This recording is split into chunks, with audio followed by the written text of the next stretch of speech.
আমরা যদি একটু ম্যাপের দিকে লক্ষ্য করি, কর্ণফুলী নদীটাও কিন্তু বঙ্গোপসাগরের সঙ্গে কানেক্টেড।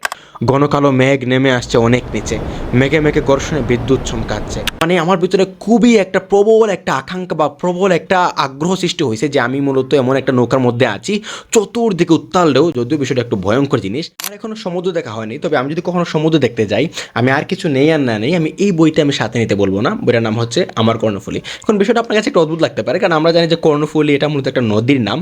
এখন একটা নদীর সঙ্গে মূলত বঙ্গোপসাগর বা সমুদ্রের কী সম্পর্ক?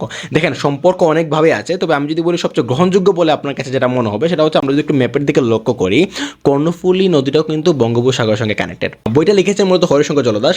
আর আমরা জানি বাংলা সাহিত্য বা বেঙ্গল লিটারেচারে যারা একটু ভিন্ন ধর্মী লেখা লেখে বা যাদের লেখার ভিতরে একটা ব্যতিক্রমী ছাপ রয়েছে, তাদের মধ্যে হচ্ছে হরিশঙ্কর জলদাস, মূলত তিনি একজন। ওকে, এই বইটা মূলত স্মৃতিকথামূলক বই, যেখানে হরিশঙ্কর জলদাস ব্যক্তি হরিশঙ্কর জলদাস থেকে কীভাবে তিনি পাঠক হরিশঙ্কর জলদাস হয়ে উঠলেন, পাঠক হরিশঙ্কর জলদাস থেকে কীভাবে তিনি লেখক হরিশঙ্কর জলদাস হয়ে উঠলেন, এর পিছনে যে বিভিন্ন সংগ্রাম ছিল, বাধা ছিল, সেই বিষয়গুলো মূলত তিনি সেই 12টা গদ্যের ভিতরে তিনি মূলত তুলে ধরেছেন। এবং আমরা জানি যে প্রতিটা লেখকের ক্ষেত্রে তার জীবনের পাবলিশ করা প্রথম বইটা কিন্তু খুবই স্পেশাল হয়, এবং এই বইয়ের ভিতরে কিন্তু তিনি উনার যে প্রথম বই পাবলিশ করার পিছনে যে ছোটো একটা কাহিনী ছিল, গল্প ছিল, সেই বিষয়গুলোকে তিনি মূলত তুলে ধরেছেন।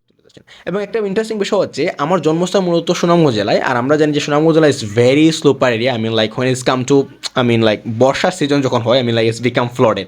সো আমি সেই সুবাদে আমার নৌকা ভ্রমণ বলেন বা পানির যে একটা নিজস্ব একটা শব্দ আছে বা পানির যে একটা নিজস্ব একটা ঘ্রাণ আছে, সেই বিষয়গুলোর সঙ্গে কিন্তু আমি ছোটোবেলা থেকে খুব বেশি পরিচিত।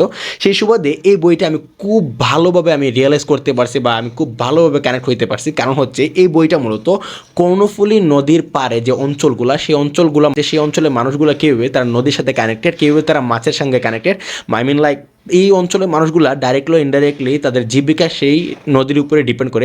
তারা মাছ ধরে, সেই মাছ ধরার পরে তারা সেই মাছগুলো বাজারে বিক্রি করার পর তারা মূলত অর্থ উপার্জন করে। সো হরিশঙ্কর জলদাস ঠিক তেমনিভাবে ওনার যে পূর্বপুরুষ যে বাচ্চারা ছিল, তিনি সহ তারা মাছ ধরতে তিনি সেই কর্ণফুলী নদীতে যাইতেন, সেই কর্ণফুলী থেকে অনেক সময় চলে যেতেন সমুদ্রে। সেই সমুদ্রে যখন তারা যাইতেন, সমুদ্রে যাওয়ার পরে যে বিভিন্ন ঢেউ, সেই বিভিন্ন ঢেউয়ের তিনি বর্ণনা লিখতে গিয়ে তিনি খুব চমৎকারভাবে কিছু লাইন লিখেছেন, যেগুলো আমি যখন পড়তেছিলাম তখন আমার ভিতরে খুবই একটা প্রবল একটা আকাঙ্ক্ষা বা প্রবল একটা আগ্রহ সৃষ্টি হয়েছে যে আমি মূলত এমন একটা নৌকার মধ্যে আছি, চতুর্দিকে উত্তাল ঢেউ। যদিও বিষয়টা একটু ভয়ঙ্কর জিনিস, বাট চতুর্দিকে উত্তাল ঢেউ, বা আমার নৌকাটা বা জাহাজটা এরকম কাঁপতেছে, আমি ঠিক মিডিলে আছি। সো এই বিষয়টা আমি মূলত ফিল করতে চাইতেছি ওনার এই লেখাটা পড়ে। তিনি বিভিন্ন সময় চমৎকারভাবে ঢেউয়ের বর্ণনা তিনি করেছেন। আমি যদি একটা আপনাদের সঙ্গে শেয়ার করি যে তখন নৌকার চারিদিকে বড় বড় ঢেউয়ের তাণ্ডব, পর্বত সমান ঢেউ নৌকার সামনে এসে দাঁড়াচ্ছে, আর শক্ত কৌশলী হাতে আঘাটে সেই ঢেউয়ের মাথায় ছড়িয়ে দিচ্ছে ঈশান। অক্রুশে ফুসফুসে সেই ঢেউ নৌকাতে ঝাপটা দিয়ে পেছনে গলে যাচ্ছে। করাল হা করে বাতাস এগিয়ে আসছে হু হু করে।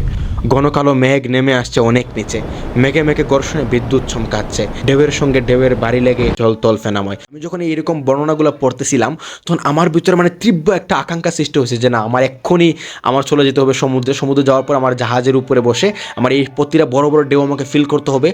এরকম একটা তীব্র একটা ইচ্ছা আমার সৃষ্টি হয়েছে বইটা পড়ার পরে। সো বইটা যদি চান আপনারাও পড়তে পারেন। বইটার নাম আমি আবার বলছি, বইটার নাম হচ্ছে আমার কর্ণফুলী, লিখেছেন হরিশঙ্কর জলদাস।